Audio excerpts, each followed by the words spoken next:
Alors, donc, je vais vous faire la prise en charge en 10 minutes de l'urgentiste du SCA-ST+, parce que c'est l'urgentiste qui, en général, voit le SCA-ST+, en premier. Donc, on va voir quelle prise en charge on va faire.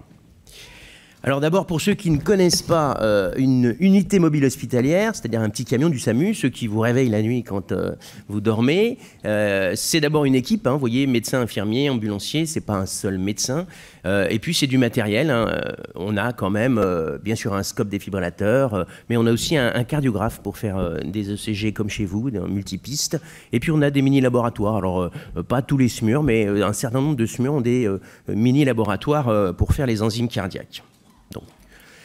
Alors, je commence par une intervention qui a été faite le 1er septembre 2010 et pour vous montrer sa prise en charge. C'est un homme donc de 60 ans, il a une douleur depuis 17 heures, une douleur qui est typique, il a des antécédents, il a des facteurs de risque. Bref, le médecin régulateur, surtout au vu de son état clinique, va envoyer d'emblée une unité mobile hospitalière, d'emblée un SMUR, et ce n'est pas tout le temps le cas sur les douleurs thoraciques.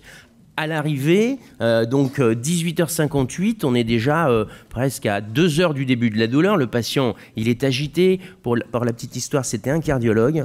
Il est agité, il a une douleur importante. Vous voyez, il a une petite tension, une petite saturation. Et on va le techniquer, comme on dit. On va lui poser un scope, on va lui donner de l'oxygène. On lui met une voie veineuse d'emblée parce qu'on se doute bien qu'on va le prendre en charge. Et puis, on lui fait un électrocardiogramme et on découvre ça. On découvre ça donc très rapidement, 19h06, on a fait un diagnostic de probable tachycardie ventriculaire. On va le choquer. Juste après le choc, il n'a plus de palpitations, il a toujours sa douleur, mais il n'a plus de dyspnée. Sa tension est remontée, il a une bonne saturation et l'auscultation est inchangée. On refait bien sûr un électrocardiogramme et on tombe sur un magnifique sus décalage qui est moins drôle pour le patient, mais l'équipe dit on va pouvoir faire quelque chose. On va même aller jusqu'à faire les 18 dérivations, parce qu'on fait les 18 dérivations dans le camion du SAMU, et on s'aperçoit qu'il y a une extension au ventricule droit. Donc on est à Paris, donc on est tout près d'une salle de cathé, on la voit même. Et malgré les transports et malgré le trafic, on sait qu'on sera quand même dans les 2 heures dans les bras du cardiologue, et donc on va se diriger sur un plateau de coronarographie. Et qu'est-ce qu'on va lui donner comme médicament? On va lui donner depuis 2010, et donc depuis 2010, on a cette stratégie de l'aspirine. Alors à l'époque, on donnait 500 mg, on va revenir dessus. On va lui donner de l'héparine de bas poids moléculaire.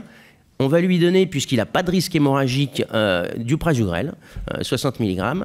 Et puis, comme il est jeune et qu'on est dans les 3 premières heures, on va lui donner un anti-GP2B3A du Réopro. Et avec ça, eh bien, il a un Timi 3. Alors, pourquoi on a donné tout ça? D'abord, on a donné tout ça parce que, encore maintenant, en 2015, suivant les recommandations de 2012, on est pile poil dans les clous, hein.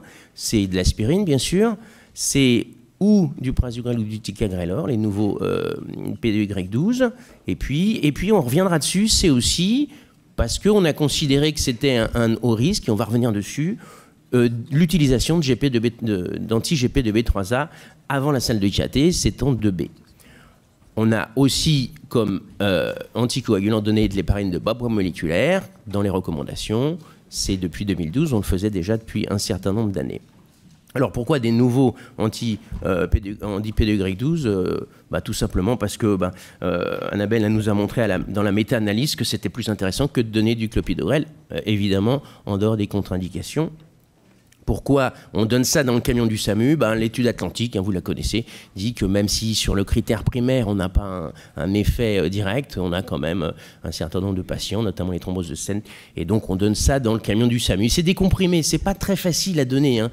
On n'aime pas tellement en fait donner des comprimés dans le camion du SAMU. On n'aime pas donner parce que d'abord on aime bien donner les voies IV, mais pas les comprimés, parce que d'abord les gens ils vomissent, parce qu'après on va les transporter, ils vont vomir, parce qu'il y a, on en a parlé, probablement une mauvaise absorption avec l'estomac qui ne fonctionne pas tout à fait correctement. Et donc, cette diapo pour vous montrer, en rouge, vous avez du prasugrel qui a été donné, et on voit l'activité antiagrégant plaquettaire le prasugrel, et on voit que ça va arriver dans les deux premières heures, 3 premières heures, ça arrive et c'est efficace à 6 heures, et nous on transporte les malades en général dans les 30 à 40 minutes. Et en bleu, vous avez justement un anti-GP2B3A qui, lui, est directement actif. C'est pour ça qu'on a, et c'est donné depuis longtemps, c'est donné en salle de KT, et la méta-analyse de Deluca nous a montré qu'un anti-GP2B3A, ça, sur la mortalité, à 1 an, même à plus, ça a une efficacité, une diminution de la mortalité. On avait malheureusement, dans les recommandations 2010, eu, avant la salle de KT, une recommandation, mauvaise recommandation type 3. C'était à cause de l'étude Finesse, c'est vrai. Mais l'étude Finesse, c'était pas vraiment nos malades. C'est vrai que nos malades, c'est quand même les malades qui sont pris dans les premières heures. Et quand on prend le sous-groupe, c'est vrai que c'est un sous-groupe de ces malades pris dans les premières heures et qui sont à haut risque, eh bien, on a une signification. C'est significatif, pardon. Et donc, dans les recommandations 2012, c'est passé en 2B. On avait, depuis 98 avec Gilles, essayé dans les camions du SAMU.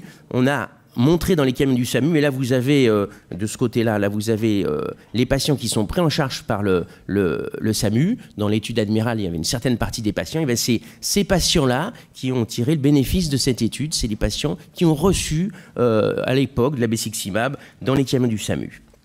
Une autre étude que l'étude Admiral, un peu plus récente, avec un autre anti-GP2B3A, On Time 2, a montré aussi, et c'est tout à fait une étude c'est nos patients, ceux qu'on prend en charge en France, dans les camions du SAMU, a montré sur le critère primaire, décès, infarctus, revascularisation en urgence, une significativité en termes avec le tyrofibran, avec un certain nombre de centres, depuis plusieurs années, voire même plus de 10 ans, ont utilisé des anti-GP2B3A dans les camions du SAMU. Vous pouvez essayer de voir si vous êtes pas très loin d'un point jaune. On avait même monté un registre et on a montré un TIMI avant procédure.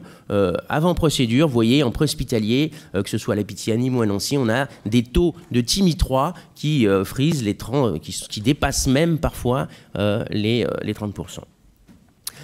Je terminerai par des images. Johan nous a montré, effectivement, quand le caillot est tout frais, dans les premières heures, eh bien, on n'a que des plaquettes et c'est très facile d'utiliser des anti-GP2B3A et même de la fibrinolyse. Par contre, au bout de 6 heures, c'est beaucoup plus compliqué. Et donc, on a à classer ces patients. On ne va pas donner des anti-GP2B3A à tout le monde, c'est sûr, mais à certaines personnes. Et en conclusion, je dirais que quand l'angioplastie est possible, donc dans les délais, on connaît tous les délais, dans les 2 heures dans les bras du cardiologue interventionnel, eh bien, il faut faire un pré-traitement pour l'aider. Le pré-traitement, c'est bien sûr l'aspirine, c'est l'héparine de bas poids moléculaire. Bon, peut-être des P2Y12, mais surtout, je pense, pour certaines personnes, des anti-GP2B3A. On a à Paris, il y a quelques mois, il y a à peu près 6 mois, un groupe de travail comprenant les cardiologues parisiens avec des urgentistes ont mis en place un algorithme commun à Paris. C'est rare, c'est la première fois qu'on a pu avoir un algorithme commun à Paris, un algorithme que je vous donne ici, donc avec un SCA dans les premières heures, 12 premières heures, avec un délai de 120 minutes en arrivant en salle de coronarographie, eh bien ça va être l'aspirine, on a diminué les doses entre 100 et 250 mg, du Lovenox, brilicouéfiant, bien sûr de l'antalgique, et dans certains cas, c'est-à-dire une douleur de moins de 3 heures avec un haut risque et un âge de moins de 65 ans, l'utilisation des anti-GP2B3A. Et je vous remercie.